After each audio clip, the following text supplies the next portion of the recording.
దాదాపు 24-26 జాతులు ఉన్నాయి. సంచార జాతులు అంటే వాళ్ళు ఇప్పటికప్పుడు గంగిరెద్దులుగా, పోవలు పట్టేవాడుగా, పుట్టలట్టేవాడుగా, తట్టలట్టేవాడుగా ఉన్నారు.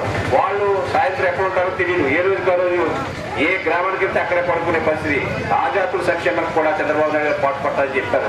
ఈ సంచార జాతులు ప్రత్యేకమైనటువంటి బడ్జెట్ కేటాయించి వెనకబడిన వర్గాల సంక్షేమంతో పాటు వాళ్ళు అక్కడి స్థాయిలో ఉన్నారు. వెనకబడి వర్గాల్లో ఈ సంచార జాతులు వాళ్ళు సంక్షేమానికి కూడా పాటుపడవలసిన అవసరం ఉందనేది ఆయన ఈ సందర్భంలో పాటుపడుతూ ఈవేళ భవిష్యత్తులో నేను వెనకబడిన వర్గాలకి పూర్తిగా కట్టుబడి తెలుగుదేశం ప్రణాళికలో మేనిఫెస్టోలో రూపుదిద్దుకుంటామని ఈ సంఘాలతో ఏ సమస్యలు ఉన్నాయో భవిష్యత్తులో ఆ సమస్యలు కూడా తీరుతామని చెప్పారు. అదేవిధంగా గీత కార్యాలయం కాకపోవడంలో 80 మంది పౌర రైతులు గుర్తింపు ఇచ్చారు. మీలో ఒక్కరైనా రుణం తీసుకున్నారంటే ఒక్కరికి కూడా రుణం ఇవ్వలేదు.